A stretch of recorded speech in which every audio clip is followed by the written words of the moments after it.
What's up, everybody? My name is Anthony Irvin. You beat yourself? Yeah, Yeah, CB myself. Yeah.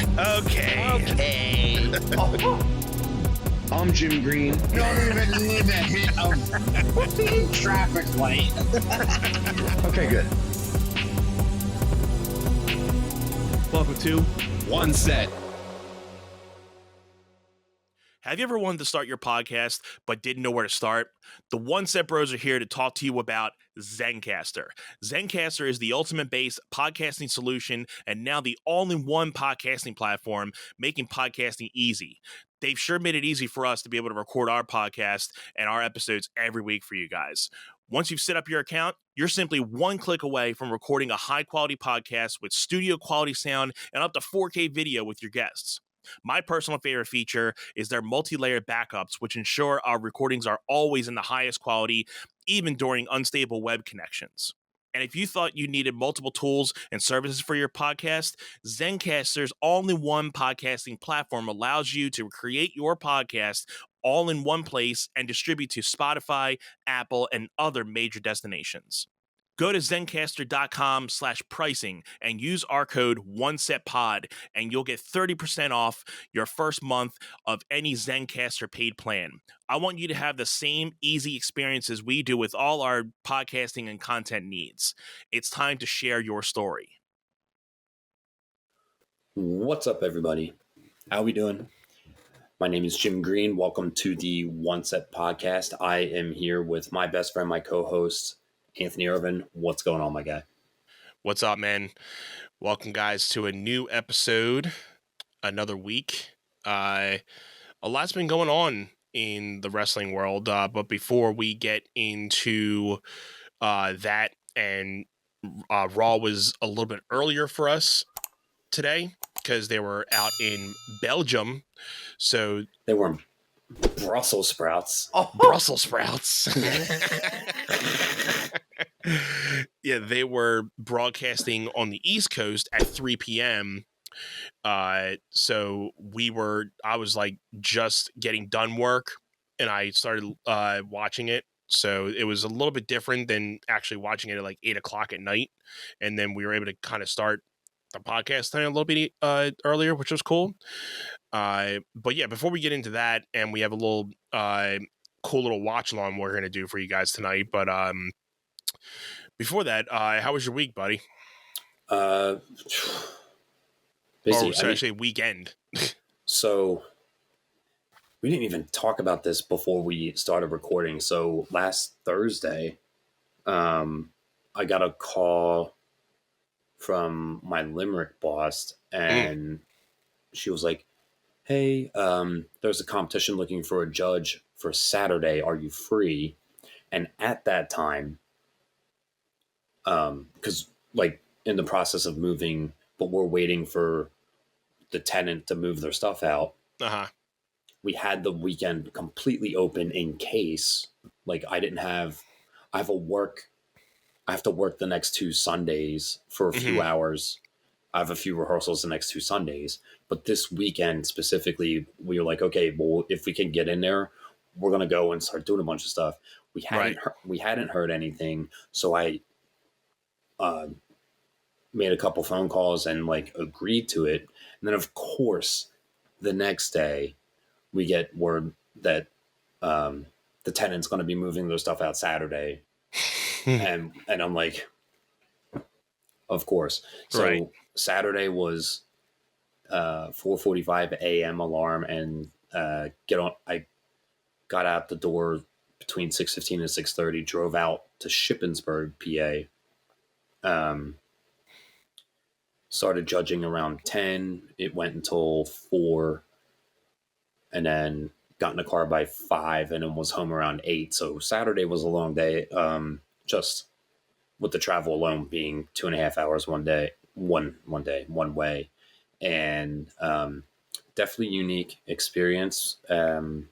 Judging for that, I judged one other time 7 years ago. But this time, the new era of Dance Moms, the TV show, is like the TV production crew was there. As soon as I walked in the door, I had to sign waivers for that. Right. So I was like, okay, this is going to be interesting because like I'm almost definitely going to be even just in a shoot like Right. Like a B-roll type of thing. yeah on one like I didn't have to like speak or anything, which was neat. Other than when we're judging, we talk into a microphone. I was like, oh well, I'm like used to this now. I mean, with my invisible microphone at the moment for the podcast, but yeah, where's my hammer? Hammer's up in the other apartment that we're moving into. But anyway, that was Saturday, and then Sunday was like just started moving some things over and cleaning. So without getting too much into like the nitty gritty about what's going on, it's like there's some really cool stuff with the move and some stressful like planning to do this and then plans changing. Today was just like a roller coaster of instead of having a set plan, it was like things just kept changing and changing. So by the end of the day, I was like, I'm tapped out and I'm done. Yeah, I feel you. Yeah. So weekend was good. Your weekend was good. Yeah. Like you, it was busy. Went to Jersey, spent some time with Jen's mom. We haven't did like a whole Jersey day in a little while. Usually she comes over to us, so it was good to just be in Jersey for a couple hours. Did a couple errands, and I started getting prepped for another studio project that I'm having. I'm going to be working with another artist who actually helped me out with the artist that I was previously working with. So he had contacted me and said, I want to work with you, put a couple songs on. So looking forward to starting that in a couple weeks. I'll be having a call with him by the time this episode is out. We'll probably have some things solidified to start getting down. And on top of that, I'm just prepping for probably my last show for the unseeable future for playing live shows, unless I get something picked up in the summer on, you know, one of my off days while I'm on shift, because I'm going to be probably starting my shifts, I think probably within the next couple weeks. So gearing up to start, you know, having a new schedule again.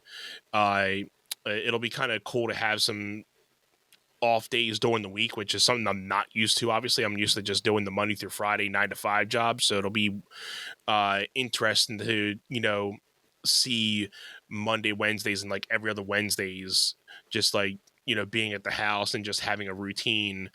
But Dude, just like anything, it'll be something to get used to. Just running out to the store, like if you have to run an errand, it's so different during the week. And I can speak to it. I can speak to it just because I work second shift and weekends, but like going out daytime when like most of your, you know, first shift workers and kids are in school, like there's generally just not anywhere near the volume of traffic that there is in the evenings and on the weekends. Like it's just like, oh, I need to go pick something up real quick, get in the car, go get it, come back. Like it's nothing. So it's like, and that's what I'm looking forward to. Like, even because I'm going to try to definitely, you know, get to the gym, if not, probably not every single day I'm off, but hopefully, you know, 2 days out of those times, just to, you know, get some time back into the gym. And it'll be interesting just to see, like, I mean, obviously it's not going to be crowded because you don't have that evening rush of people that I'm so used to. So it'll be cool to go to the gym at like, say, 9, 10, 11 o'clock in the morning. It's the best. It's the best. You won't have a whole packed crowd. You won't have kids running all over. Yeah. And, you know, I have the option of either going to the Planet Fitness where you go to. We won't say the location, but and then I have a LA Fitness right down the street from me. And just a simple fact that saying that I'm going to be off during the week, I was even thinking I could probably just go into the basketball court and shoot around, because I've always been telling myself I want to, you know, either get into a league or just get back to just shooting around a lot, because I haven't picked up a basketball in so many years. That's and it'd just be another good way to just get a little bit of cardio instead of probably sitting on a treadmill or something. I can just shoot around for about 30 minutes, and that'll be just enough, cardio just to get the blood flowing and everything. So I think it'll be fun to, just get on the court and shoot around a little bit. And it'll be fun because then, I'll be able to have time to, do some things around the house too, and just get some other errands done, and along with catching up on some sleep too, because when I'm at work, I'll be working 11 and a half to 12-hour shifts at a time, so that's going to be something I'm thinking right now. Is like, it's probably not going to be, it'll be an adjustment, but I know when I'm actually doing it, it's going to be like, wow, this is tough. So I think it's going to hit me probably the first week. Yeah, I think it'll depend if the week that you start on is if you just do Thursday, Friday, Saturday. Yeah, that'll really depend. Yeah, I think that'll be helpful just because, well, do you work when you go Thursday, Friday, Saturday 1 week, and then Wednesday, Thursday, Friday, Saturday the next week? Do you work the same amount of hours in a week? Yeah, so the Wednesday through Saturday, that will be, I think, the 11 and a half. Okay. And then the Thursday, Friday, Saturday, that'll be your 12-hour shift. So the shorter weeks will probably be, even though you get a longer break period, but you have to work the longer hours. So those will probably, but at least it's only 3 days. But those 3 days are going to probably feel long. Okay, so you're going to wind up, you said 11 and a half? Yeah, like 11 and a half hours. Okay, so you'll work like 44 hours 1 week and then 36 hours. 36 the next one. So it rounds out to 80. Yeah, because then when you take out for lunch, a half-hour lunch each day, it'll even out to 80 hours a week. There you go. Yeah, I think that the 3 days longer hours. I think the second day in the middle, you're going to be like, this is. I feel like you're going to, like, the first half of that day, you're going to be like, this feels like I'm never going to get to tomorrow, and then because just watching. The processes back in the lab, there's one or two of the processes that take really long. Like, I'll be back in the lab, like, gowned up for probably, like, if I'm on one of those days, like, if we're processing on one of those days and I'm back in the actual lab doing them, we're probably going to be in, like, the actual lab doing work for probably about 5, 6, 7 hours of that shift. So, yeah, and it's going to be tough because I haven't been in the gowning outfit for more than probably 10, 15 minutes. So when I'm thinking 5, 6 hours of that, you're going to be living in an astronaut suit, bro. Yeah. So I'm like, the first time, like, putting on, and plus, I found out I passed all 3 of them. So I'm like, oh, thank God. So I'll talk about that whole thing maybe on another episode, but I was putting on the goggles and they were all fogged up. After realizing, I'm like, I was sweating bullets because I was so nervous. So I think the next time, like, I actually, like, go in for the shifts, I'll probably still be a little nervous because at that point it's like you can't mess up. Like, so it's like the margin for error is very, very slim. Yeah. So it's the one thing when you're training on the instruments and, like, you're getting to learn to do this and then that, but then when you're back there doing it for real, it's like, okay, now I can't mess up. So this really tests, like, okay, if you know what you're doing. Right. So, but I'm excited for it because I started back in November, and it's now been close to 4 or 5 months. So I'm like, I'm ready to go on shift. I'm really ready to just, get my hands wet and learn the process, like, for real, and then, just get back to, like, being like a job because now it's just been like, you're training, so it feels like work, but not like really like work. Yeah, but you still have room for error because you're still new, right? Exactly. So it'll be fun. I'm looking forward to it. So a lot of different changes on the family front too, and but it's going to be a little of adjustment for the family, but we'll all get used to it, and just like with anything. But yeah, so there's a lot of things coming. I got another show that, like I said, I'm fitting to hope that I get this one last show in. So I've been, practicing it up with the piano. I've been really, really practicing on the piano a lot. So I feel I'm getting like more confident on there. I've been throwing some stuff out on my social medias, on my my music page. If any of you guys follow it, been putting some stuff up there a little bit, just showing my progress a little bit. So hopefully on that night of the show, I'll be able to kind of show out what I've been, working on and stuff. Because I feel it's just going to be like a night of those nights to be like, hey, if this is my last night, I'm putting it all out there. Just if I can play the full 3 hours, I'm just going to play full 3 hours, see how it goes. Because that's what I did last time too. I just did like 2.5 because I started a little late, but I was like, I'm just going to see how it goes. If I'm in about an hour, hour and a half, usually that's my mark to be like, okay, take a break. But if I'm into it and I'm like, if you're in the zone, it's like just keep playing. Yeah. If I feel good and I don't really need one, keep going. And I just kept going.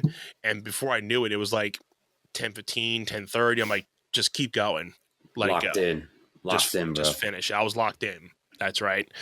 So that's how I'm going to take it this time. I'll just be like, if I need one, I'll take a short break. But if the crowd is there, I'm feeling it, I'm in a zone, I'm just going to play throughout the night and just, leave it all out there. So I'm looking forward to it. Hopefully I can wait to go on my shift until after this show so I can get that all out of me. But it is what it is. If I get on shift before, I'll be able to I'll get somebody to cover it, but I'm hoping I can play that show and just get all my last jitters out, because at least the studio will keep my my zone in to be able to still do music in some type of sort. So the studio stuff is going pretty fun. I mean, obviously, like I said, I just updated my monitors, so I went from like 4-inch speakers to 8-inch speakers. So the loudness is awesome, and the speaker quality and like sound quality is really I can definitely tell the difference. So I can't wait to start recording and mixing on these guys. So it's definitely a lot of different changes, but good things. It's a lot of good things more than bad things. So it's very good. Yeah, I hear that. Like, lots of changes, but good stuff is coming out of it. But yeah, dude, the big takeaway, I think, what we were talking about with Raw, the fact that Cena, opened up the show and addressed everything was on his mind post, Royal Rumble and everything, or no, Elimination Chamber. Yep. Just everything that came from that. So, I think that was definitely the takeaway. I liked the promo. I liked how he just went right at it with the people, just saying like, it's your problem. I gave you everything and you never gave me anything. And he just definitely went right in on it. Like, didn't even kind of really try to like ease into it. He just went right for it. Yeah. I thought it was the perfect, like, first promo for him after the situation, because it wasn't like he just full blown, like, because I was waiting to see like, okay, are we getting new music? And he basically was just like, y'all don't deserve the new getup. I was gonna say, he definitely noted that too. That you don't deserve any of that. That's what you expect me to do, but you don't deserve that. Yeah. So yeah, I thought it was really good. I wasn't like, oh my God, this is the best John Cena promo ever. I think it helps that they are in the international market right now, because those fans are just so loud. Like, it definitely helps with the hype of everything. Oh yeah, they ate every second of that up. And it definitely helped the promo that they were so responsive to it right from the get-go. Yeah. And I thought the exchange with Cody was really well done. Like Yes. I'm glad it wasn't like it's coming to blows like right off the gate. Yeah, Like, it wasn't drawn out. Cena had more of the mic time than when Cody came out, and like you said, it wasn't drawn out, didn't come to a fight because we may get that closer, but you don't need. I think it's just more mic time promoted with that. Cody said a couple words and just went right to the thing, left it on the line, and be done with it. And then Cena walking out, giving the crowd another, mean mug, and then just going in the back, because it seems like he's going to be on the next one or two Raws, or probably all the next remaining Raws until Mania. So we're going to see Cena and Cody face to face for the next couple of weeks. So I mean, I'm looking forward to seeing how it's going to continue to escalate. Yeah, I think by the looks of it, like with tonight, like I said, they didn't do too much. Like they kept it just like, okay, they got him in the ring, they got him to talk a little bit, and then I feel like you said, it's going to escalate next week a little bit. Mm-hmm. It'll be interesting to see if Cena acts different in The Rock's presence, right? Like, so Yeah, you got to think that The Rock's going to be on one of these Monday Night Raws. I was just going to say, if we get The Rock on one of these promos, and I would like to think we probably get a double, Rock and Cena talking to the people, hopefully once before Mania. That would be a good one. I think that's a must. Like, I would almost say that's gotta happen, right? Mm-hmm. Maybe if they do like the contract signing, hopefully that would be the moment that Rock comes out there and addresses everything. So yeah, that would be good. Other just other little takeaways before we get into the watch along. Mm-hmm. The Io Sky Bianca Belair contract signing was a little strange. I liked how the crowd was all about Io, and I was like, oh yes. yeah, she doesn't get that like reaction in the States. Not anywhere near that level. So I loved that for her. Yes, I agree. And I was like, okay, they're doing a contract signing. There's a table in the ring. Who's going through the table? And nobody went through the table. Let me tell you, there were like 3 table spots tonight, and I was like, fail. So this whole thing that we got last week, they were like, no tables are breaking tonight. Nope. Yeah, it just didn't work out. But I agree. I didn't like how they just had Rhea come out and, say a couple words, headbutt, do this. Oh, here's the contract. I'm signing it. Oh, my signature's on the contract. I guess I'm in the match now. I mean, I don't know how else you would have gotten her into the match, but I feel it was just too forced to be like, oh, it's more like, yeah, we knew she was going to be in the match, and this is like, let's just get her to somehow sign the contract out of the womb and be like, okay, she just suddenly gets into the match. I will say it is probably one of the weakest bookings in like the Triple H era right now. Is like, come on, you could have been a little bit more creative on that. I would have much rather them waited where Rhea still came out, but there was some type of obviously commotion between the 3 of them where the contract was signed, obviously, but then next week they come back, and then that's where Rhea gets put into the match because of the last 2 weeks of, all 3 of these women getting involved, and Adam Pearce has no other option to just be like, let's just make this a triple threat.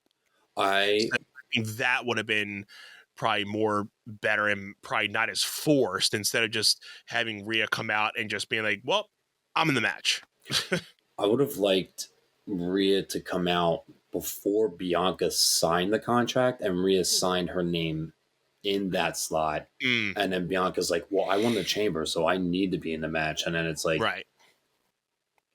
Yeah, it was just a little weird. I mean, Rhea Ripley picked up a toothpick and threw it on Bianca Belair and expected the table to break. Pretty much. Pretty Yeah. much. I mean, Like, literally went to powerbomb Io, threw Bianca on the table, and the table doesn't break. eh. Yeah. Ludwig Kaiser did that, like, Death Valley, like, dive to Penta on the commentator table, doesn't break. Yeah. And then, I mean, the Braun Breaker jump from the ring apron to Finn, like, onto the table. Yeah. There's not enough impact for it to break. You just kind of want it to break, but they Right. both fell behind the table and were just laying there like, man, it didn't break again, huh? Right. And speaking of bad spots, did you see Jimmy almost get caught up on the ropes when he was jumping out of the ring? Did you see, or not Jimmy, Jay's spot? Did you see? You know what? I didn't really see that match, to be honest with you. It was like Okay. dinner So stuff. after was the happening. match, he goes and does his typical, go off the ropes and jumps out of the ring. I'm not sure if he went over the top rope or into the middle. His leg or his foot got caught on the rope and he definitely went down, and it looked like he was about to like go head first, but his back saved him. Okay. So I'm like, oh my, and he even went back into the ring and looked at the audience like, I'm good. I'm like, yeah, because you almost broke your neck. Yeah, or at least like you literally was like this close to an injury. Almost went full blown Undertaker nosedive to the ground, right? Yeah, once you see it, it was just like he got saved like by like a hair. Dude. And it was and even Corey Graves was like, and that's why you don't do that many crazy things around WrestleMania season, because they can just end your your match just like that. But Yeah. he's lucky that could have been a lot worse. But then I think the way that he got caught but then saved himself, he was able to just roll himself out of it, where he could have either really probably hurt his back, his head, or done something to his leg. But thankfully, he walked out of it fine. That's not good. So yeah, when you get a chance, go back and see that. That was definitely a botch. I'm like, okay, he's good. Like definitely got to catch that spot. I thought overall Raw felt like a glorified house show, and I feel like a lot of the international shows are like that, and it's because they don't have giant expectations like we do in the States. Like, they're just happy to be at a WWE event. Like, the fact that WWE is coming around to their neighborhood. And that's what Jen was saying too. He's like, yeah, because they probably, they don't come around there that much. This is like the first time probably in. So they're like, oh, this is the first time we've seen, a WWE event. So everybody's stoked to be there. That's exactly what that is, for sure. So yeah, and also, I agree that not that this is a throwaway episode, but knowing we have 5-6 weeks still. 30, so I think he said 33 days until Mania. Yeah, so like 5 weeks. So we can probably assume, they could go on a slight dip, and then the last like 2-3 weeks really ramp it up to really get those last stories in, and because then you'll get the Cody and Cena stuff going and everything. So we could see these next 2 Raws just kind of be stagnant, where you'll get some things happening but nothing too extreme. They'll wait for the big pops later and closer to Mania. Yeah, I think it'll be more like a up and down kind of thing. Like this week was,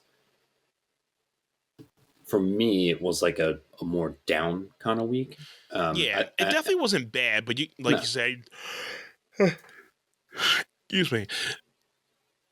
Like I said, you can't really say that it was bad, but you can say it was definitely just like going by the book, and like, okay, we didn't really, conclude any storylines. We didn't really make any matches official other than the women's match, but it was just basically play by the book and keep it neutral. Yep. And the whole thing was, Cody and John Cena are going to be in the ring for the first time. Like, that's That was like Yeah. the big, and the Braun Breaker Finn Balor match I thought was really good. Uh-huh. I I think not that's setting up some things for Finn and the Judgment Day for sure again. yeah, So because you're just waiting for that breakup to happen. Like you were just yes, like it's it's coming. happening. It's just a matter of what is going to be the thing that's going to break it. And big shout out to Penta getting all of the love on I love it. Raw tonight. And Yeah. come on, I mean the guy's a superstar, and Yes. I'm so ready for it, and I'm so ready for Ray Phoenix to make his debut. Mm-hmm. But I think they're putting Ray Phoenix on SmackDown and keeping them separate for now. Right.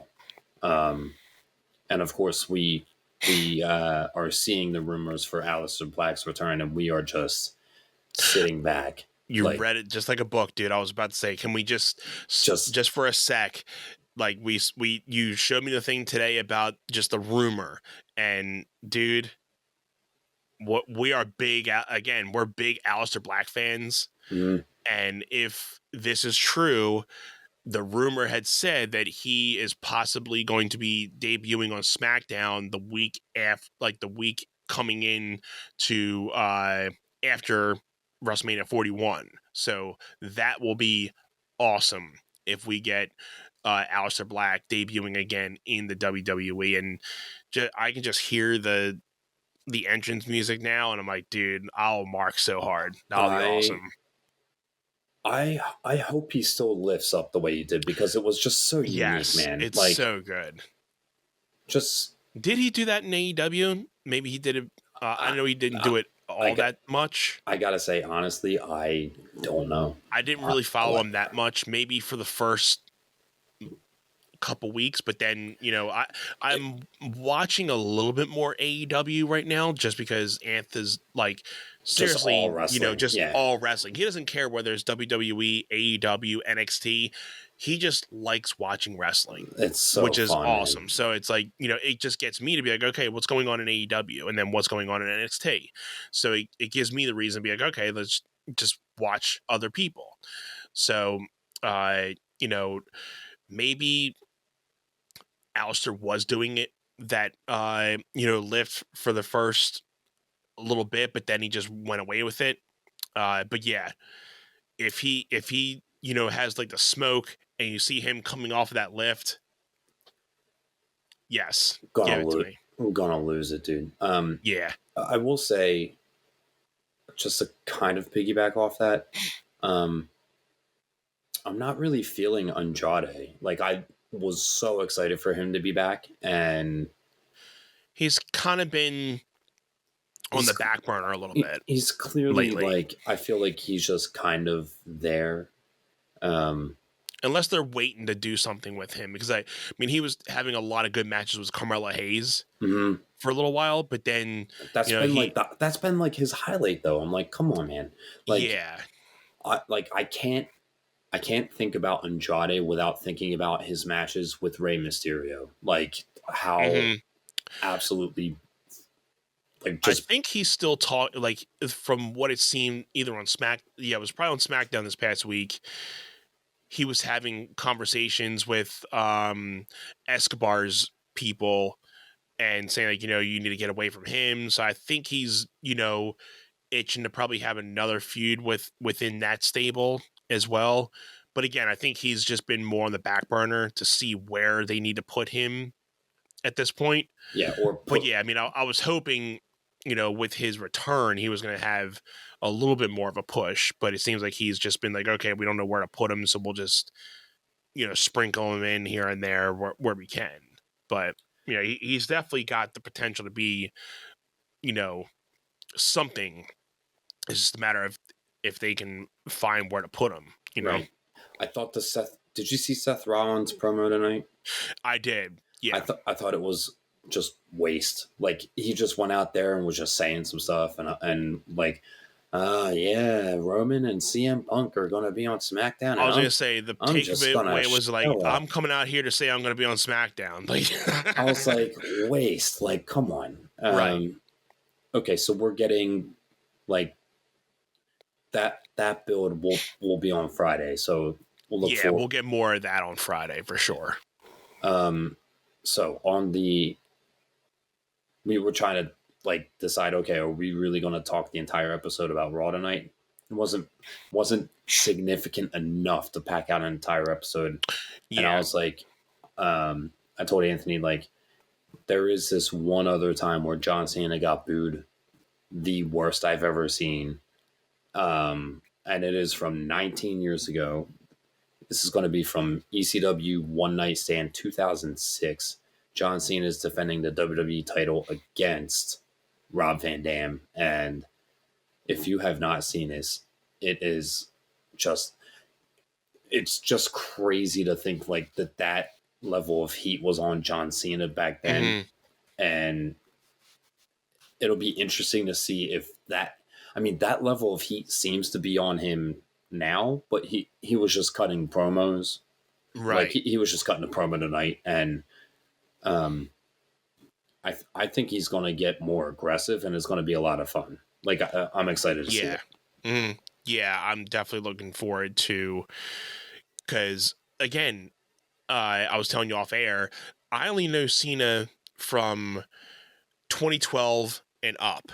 I didn't see much of his upbringing Early and rise, the Dr. Thugonomics. I didn't see any of that stuff. So all I know is the hustle, loyalty, and respect John Cena. I have not seen the heel side of him. I've always seen the coming out, addressing the crowd, happy to be here, blah blah blah. And we've seen the John Cena sucks chants, and he takes it like a champ on the lip with it and just does what he does. Now it's to the point where he takes that and flips it and says, hey, I gave you everything and it still wasn't good enough. I won all these titles, I did this, I did that, and still you guys still just do this and that, never supported me. And even the ones who supported me, like, what are you doing to support me? You're not doing anything.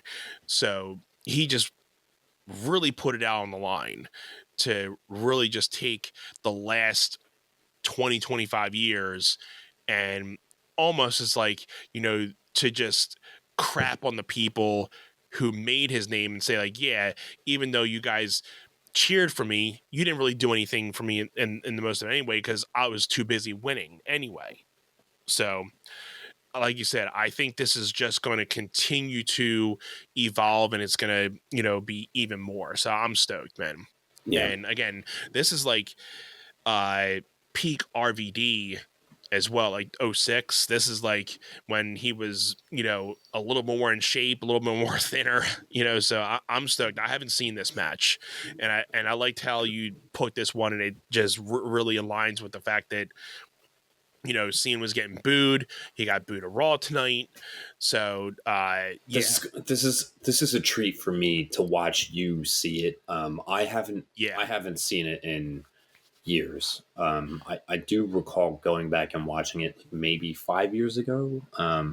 Right. I do remember slightly how the match finishes, but like, gotcha. The big takeaway is the environment, because I believe they're in the Hammerstein Ballroom, which was like where their big ECW shows were. So it feels like an ECW show, man. It's like, right. It's really a lot of fun. Yeah, so if anybody wants to watch along with us, we are watching this on Peacock, and again, it's the season 2, episode 1 of the ECW One Night Stand, and we have scrolled all the way up until the 2-hour mark, 2 hours and 6 minutes and 52 seconds. Yep. So if you guys want to, pause the video right here to get yourself all set up, you can unpause it, and we'll do our traditional 1, 2, 3 go, and you guys can watch along with us. We're going to do some commentary on it. Yeah.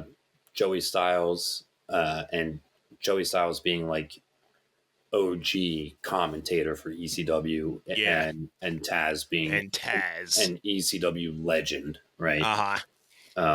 He was my favorite ECW star, and I barely watched ECW like that. I couldn't. I really didn't have a big fan. I mean, I didn't watch ECW much, but I do remember the Taz's, the Tommy Dreamers, and the Sandman, obviously, because he was And- like, he always reminded me of the Stone Cold of the ECW, Mhm. because he kind of just carried himself Yep. as that way. So yeah, And I mean his theme song, Enter Sandman. Enter Sandman, Come come on, on now, like it's too and perfect. drank beer, just like Stone Cold. So yeah, Yeah. And Sabu is the other one, uh, which on this show, the world title match is Rey Mysterio versus Sabu, which, if I recall, is a stellar match in itself. So, and after you see this, you might want to go back, definitely want to take a look at that one. take a look at that. Yeah. Speaking of Sandman, he has a run-in with Eugene on this show. If you remember Eugene, so Yes, I do. So right before this is Sandman and Eugene in the ring, and Awesome. you can imagine Enter Sandman did not take the beating in that exchange. So, Yeah, right. cool. Ant, you ready for the countdown? Yeah, do you want to do the honors? I would love to. All right.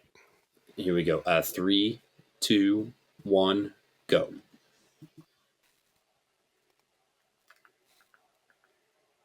Just going nuts for Rob Van Dam. dude. Yeah.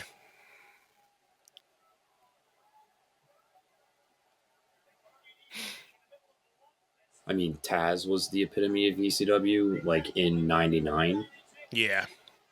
Rob Van Dam clearly became like Mr. ECW. Just Yeah, I mean, he's definitely one of those guys that you can't say ECW and not mention RVD.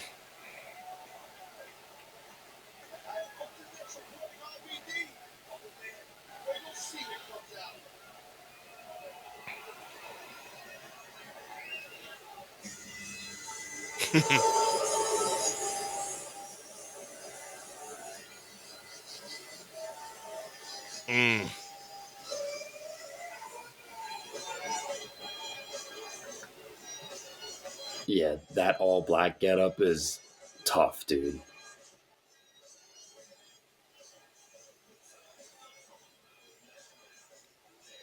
The spin belt and everything. Yep.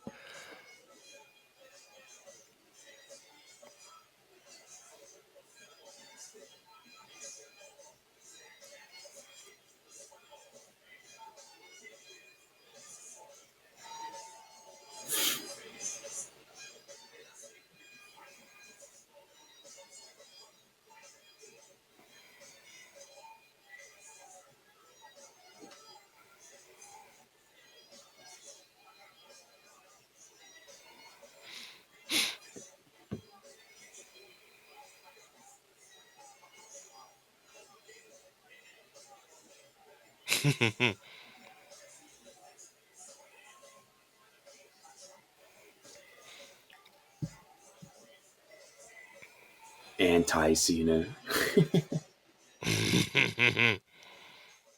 If Cena wins, will you riot? Yeah. I saw that too. And the thing is, you knew that those ECW people, there it is. Yeah. Yep.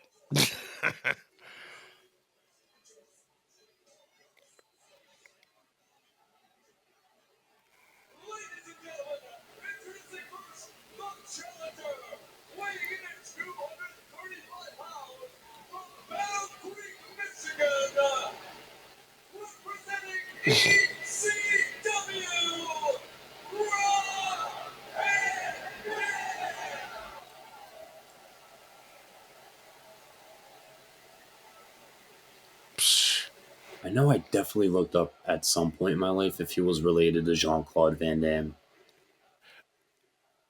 Would like to think a lot of people have looked that up before too. A lot of other jabronis like me. Right. Yeah. I just wanted to know.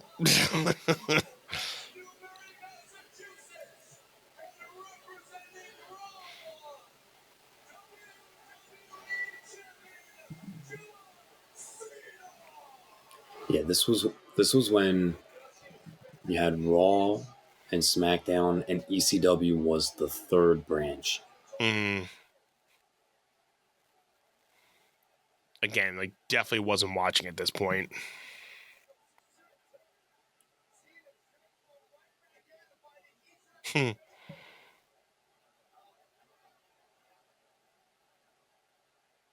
They threw his shirt They back. threw his shirt back, yeah.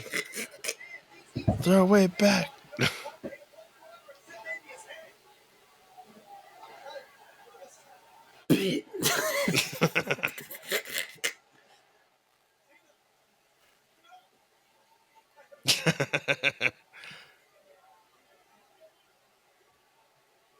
This is great.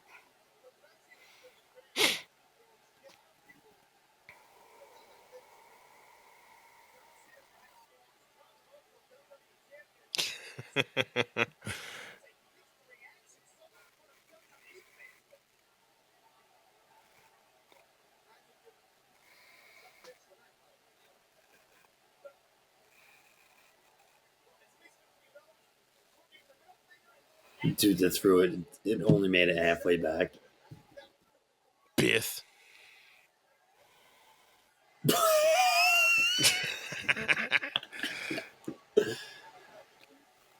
Dude.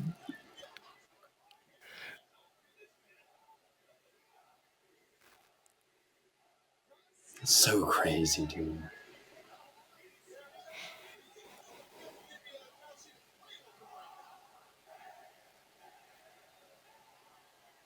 Talk about a hostile environment, my God.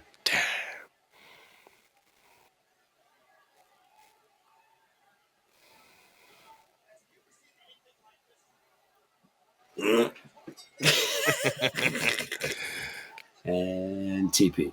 Oh, jeez. TV.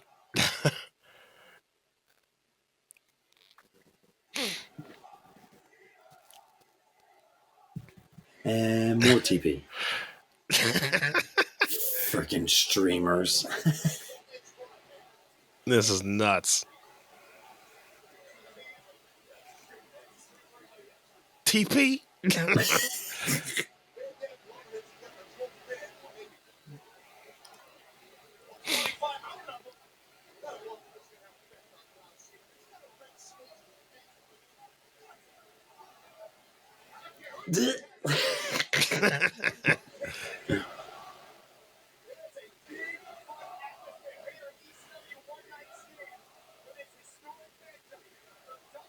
Cena swallow.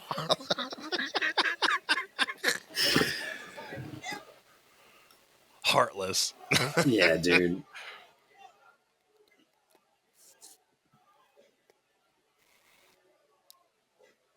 It is fair to say that you're not going to get that level of heat nowadays, not with the kids there. No.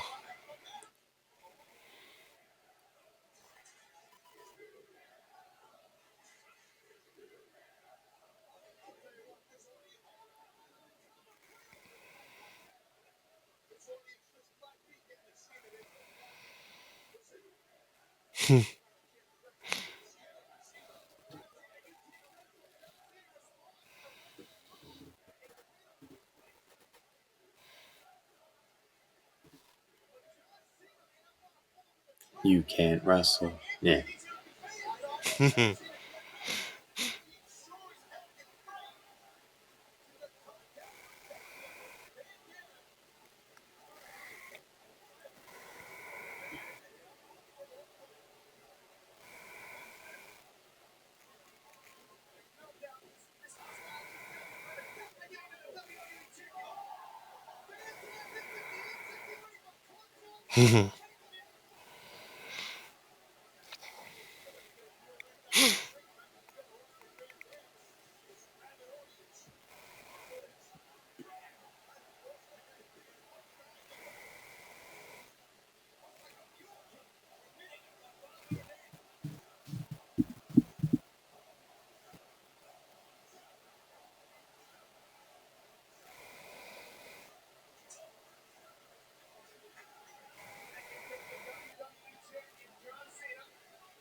Dude's got a MySpace sign up.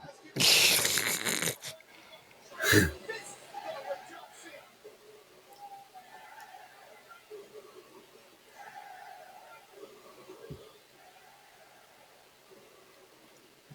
my God.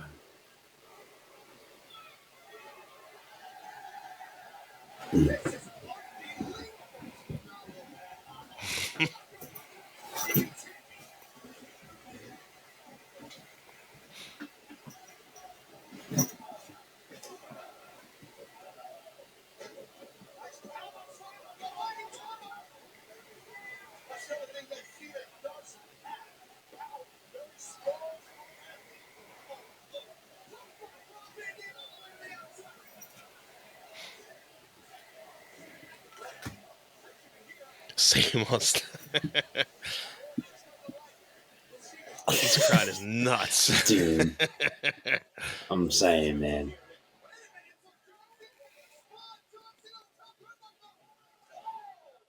Yee. Oh, wow.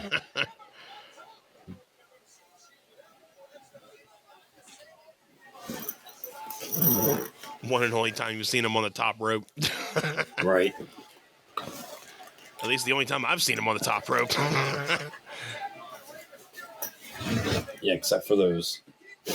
Well, especially the top rope going to the outside. Never seen Yeah. him do that. Because he'll go from Pork.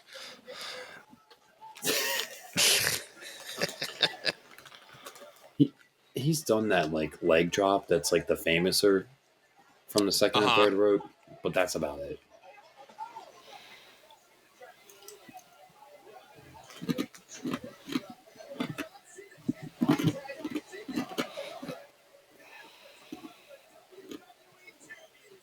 Ad.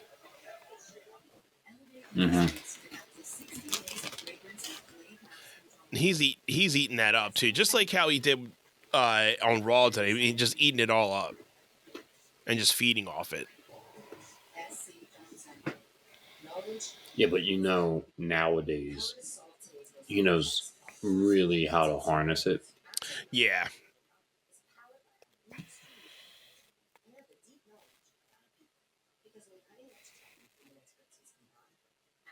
He was out of his element on this night. And I think that's what makes it feel more real. Like, if you know how to deal with that type of reaction, it makes it that much better. But if you feel like you're forcing yourself to hate the crowd, they can definitely tell it's just like, oh, you're going off a script or something. But you can tell you're genuine with it. When they're just like taking it and they're just feeding off the stuff. Mm. All right, almost done the ad.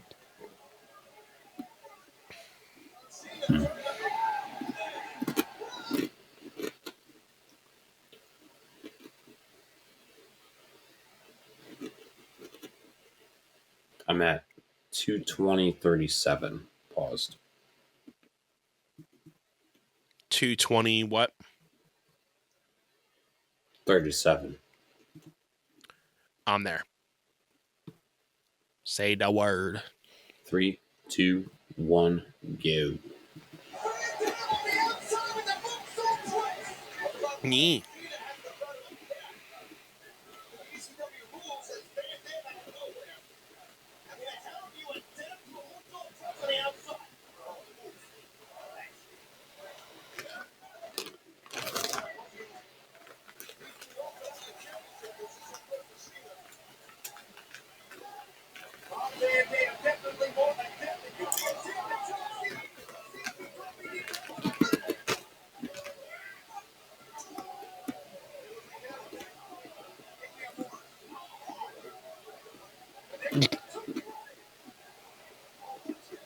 Oh, God, I forfeit. Oof.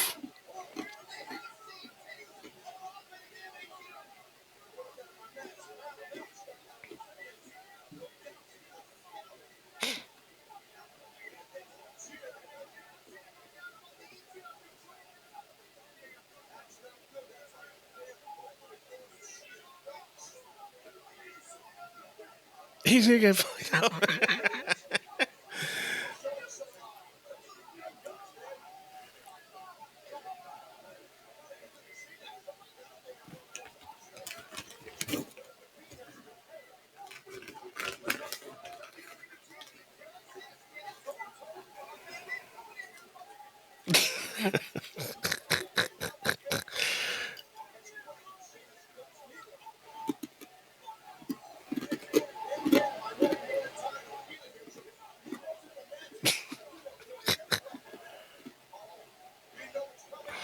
This is Rob crazy. I mean, Van I've seen Dam.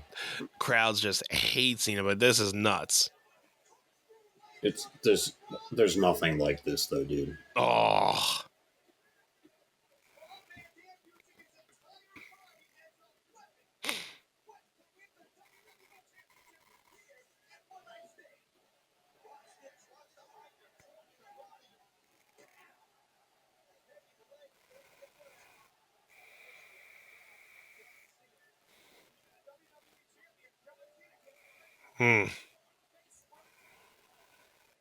I think Brawl the night after Roman Reigns beat Undertaker at Mania oh yeah, was like the only other time that you got heat anywhere near this big heat. Yeah, in the last 10 years. nice.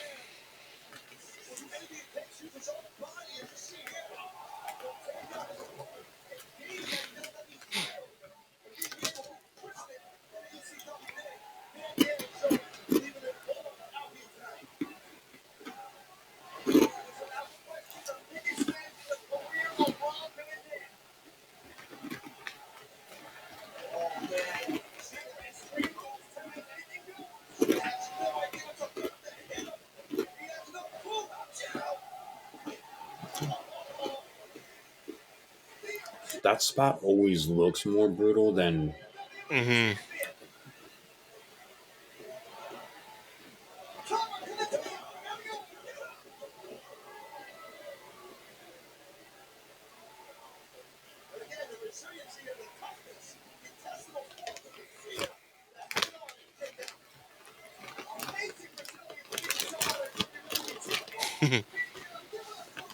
The intestinal fortitude.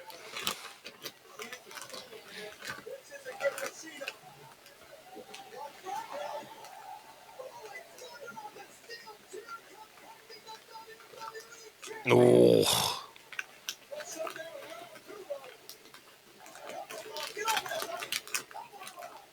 I think Kevin Owens takes the most brutal chair shots. Van Dam was just so smooth too with a lot of his moves. Yeah, his agility was ridiculous. Just this the spin move into the somersault was nuts. Just Yeah, smooth. the Rolling Thunder. Yeah. Mm-hmm.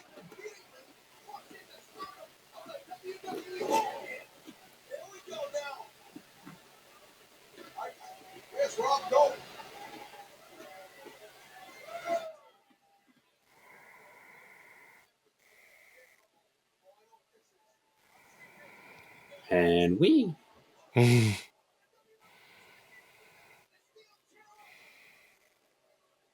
Oof.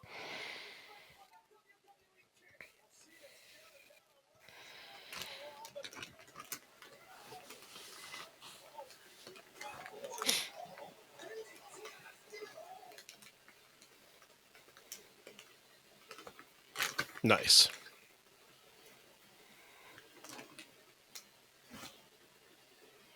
Oh, come on. Oh, that was close.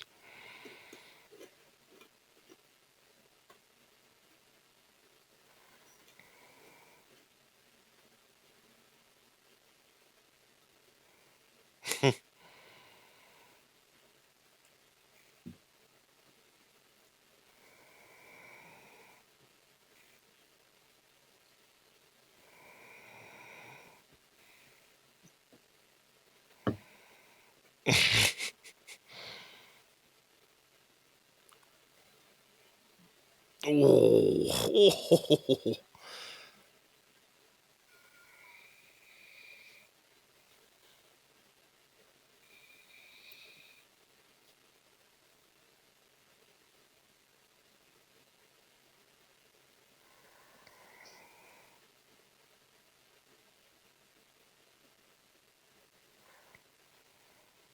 Nuts.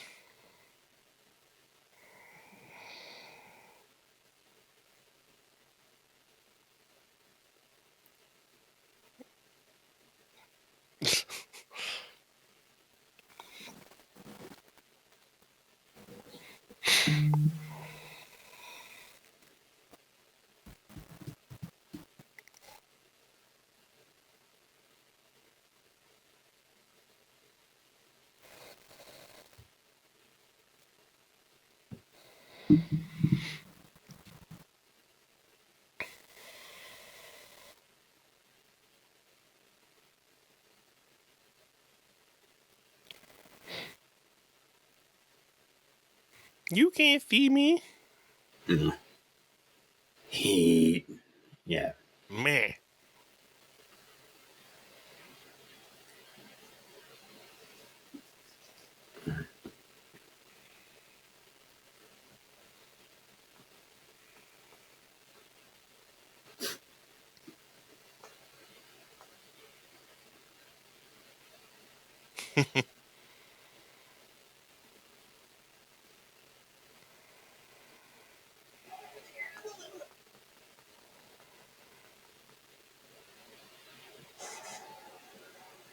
Oh. Drop kick.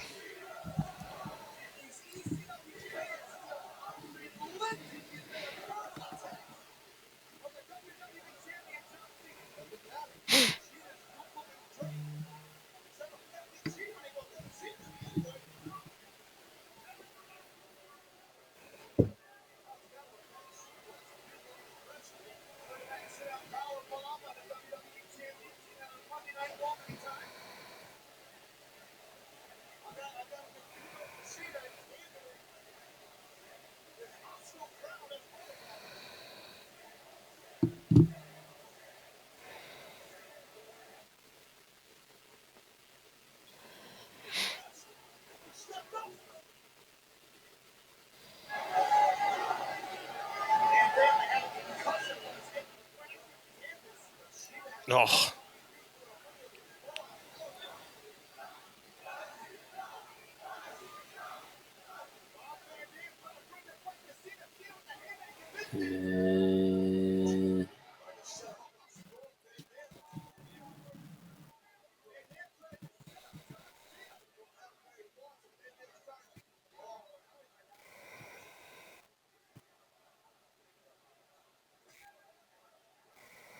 Dude, why'd he just fall out like that?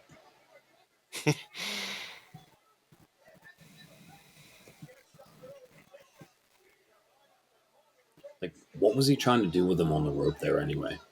Yeah, no clue.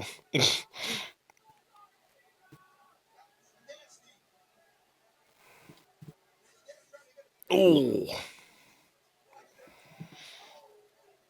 Running the guardrail. Mm-hmm.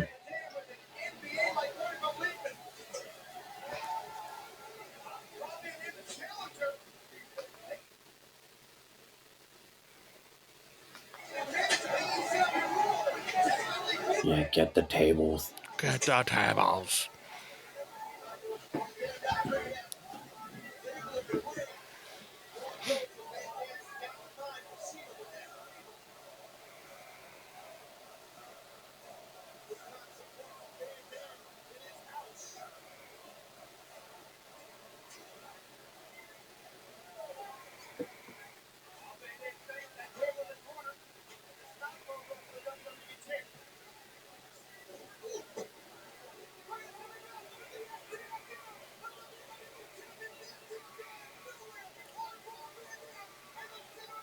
Hey, hey.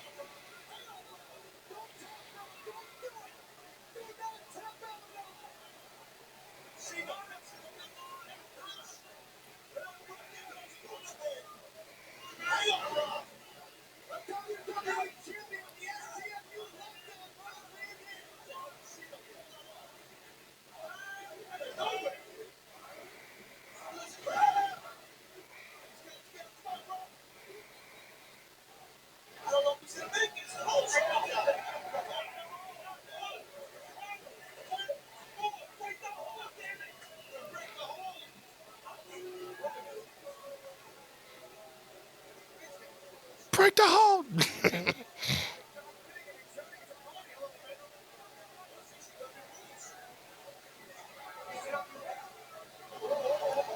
Oh, biscuit.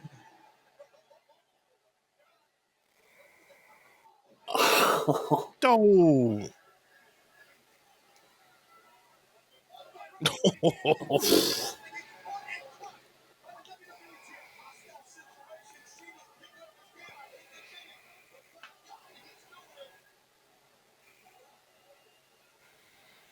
Eh.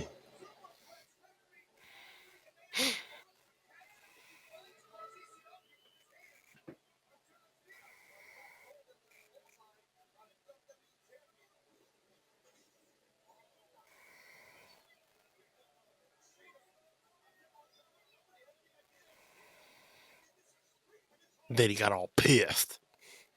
Yeah, he was gonna throw it in the ring, and he's like, "Yeah, it probably shouldn't, just in case it bounces and lands on him." Right. Okay, he kind of ran into that on his own.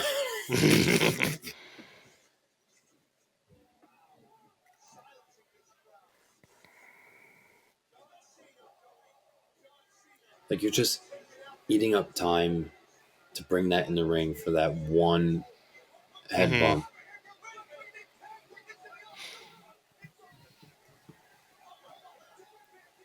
He just like swan dived into the ring. So this ref, Nick Patrick, pretty sure he was a WCW ref, and he was like known. He was like the known bad ref Mm. that like everyone hated.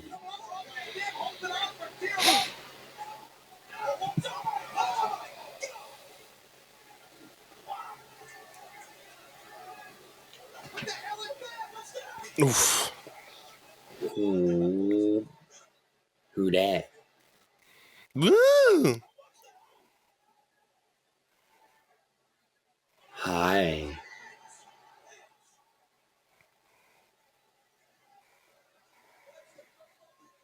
Wow.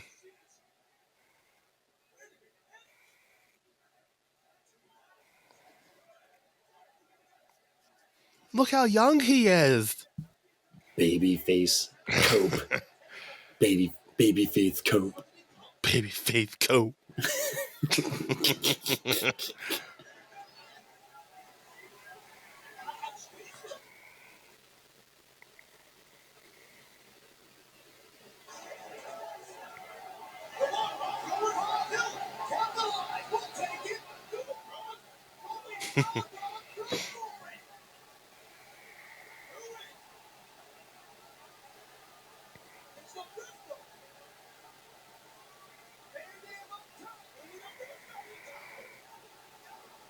Oof. Dude. Such perfection.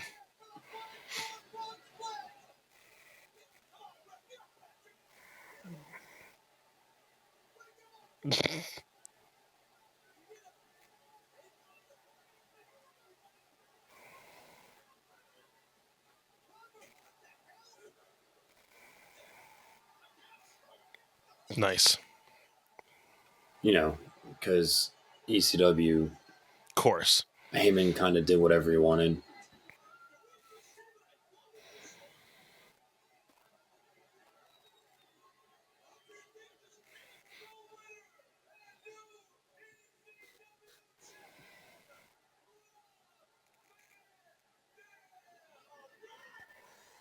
Did you say ECW champion?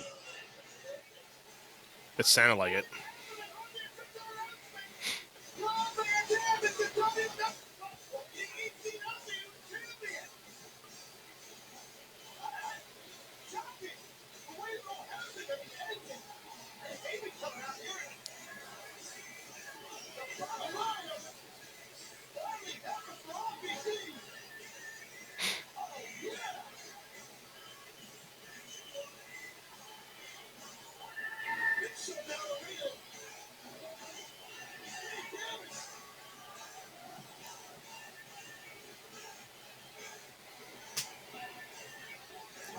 we would have been 19-year-olds in that audience. Like, Yeah, I mean, we would have been like, this is way too much for us. Like, think about us right. when we were 19. We were too busy trying Exactly. to be like good dudes. These people are aggressive. These people are impressive. Yeah.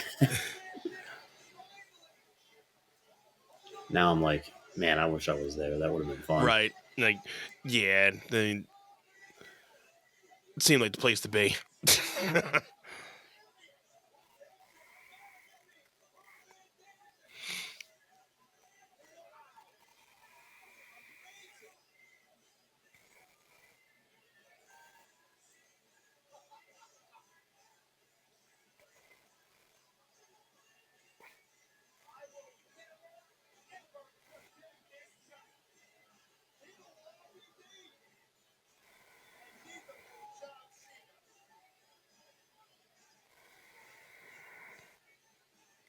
Nuts.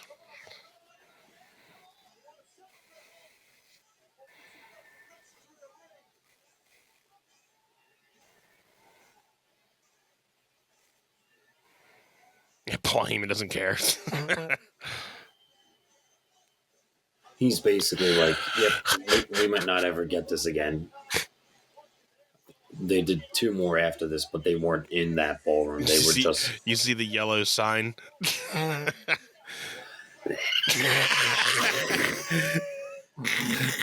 Not gonna say it on the pod, but I'm just laughing so hard. Dude. There he is, Sandman. Yeah. Big Show.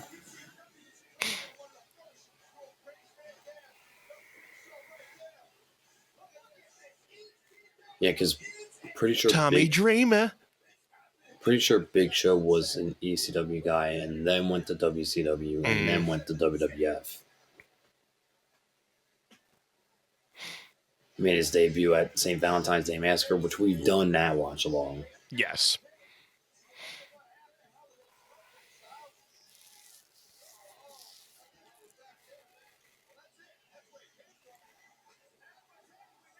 Dude, Cena didn't even take the bump into the table. Say Edge took more of the break than Cena. Well, we'll hit you with wearing a helmet.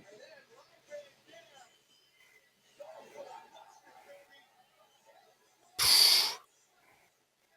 think the only person that's got the frog splash, like, actually beat on RVD is Montez Ford. Like, his frog splash is just his height. Yeah, he had so much height on his. It's just remarkable.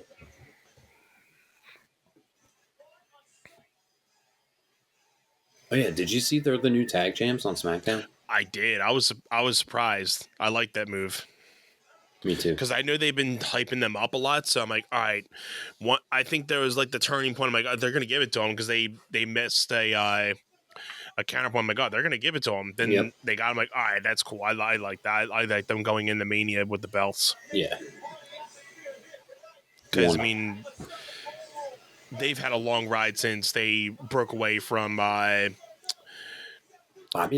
Lashley. Yeah. So they've been trying to like ride their heel tactics without him, and I think they're finally just starting to get approval with it.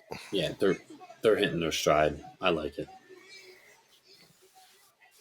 because they again were just getting stale in their face run. I was like, I'm kind of over this. Great watch long. Yeah, minus I had technical issues on my end, but it just happens sometimes. Sorry about that. Yeah, it happens. All good, but yeah, at least we got to see the match. Yeah, that was insane. I mean, we've seen a lot of like crowds and they just, John Cena sucks and all these chants, but that ECW crowd was nuts. It's on a whole other level, man. ECW is a whole different level. Yeah. Never discredit ECW audiences. That's right. But yeah, man, we're getting closer and closer to WrestleMania, and as the weeks go by, wasn't sure if we were going to bring this up, but we're just starting to get a community going on Facebook. So we'll link the description, the link to our Facebook group. It's going to be a public community for people to hang out and chat in and around our posts that we do, because there's so many things going on with trying to communicate with people on our Facebook post and the algorithm and everything. So I think having a group and having a community will be able to continue to have us be able to talk to you guys, 24/7. You can ask us questions. You can talk to the people in the chat, and talk to people within the community and the group. So feel free to join it and, talk to us in the chat. We'll be monitoring it throughout the days, every day, and you guys can ask us whatever, episode suggestions, what you felt about the episode, and anything. So we're going to start trying to build a little community there. So we'll put that link in the description. Make sure you join that, and yeah, I hope you guys are stoked. You got anything else to say, Jim? I'm looking forward to it because I know like a lot of the Facebook posts and like the YouTube vids,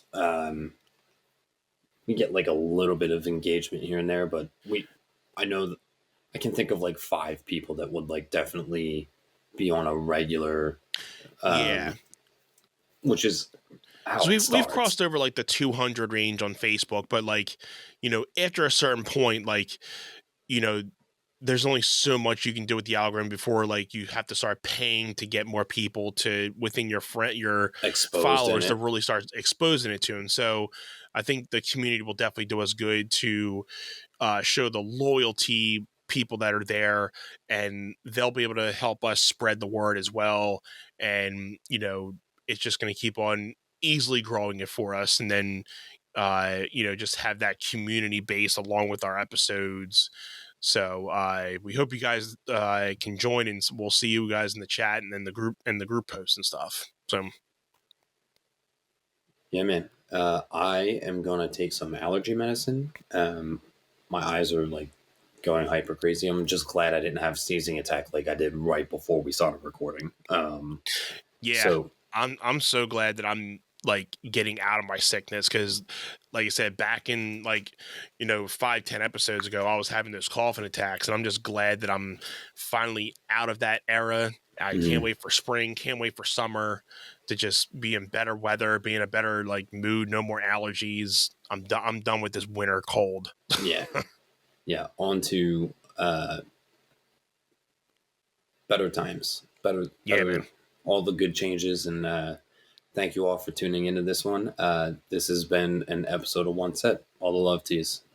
See you guys.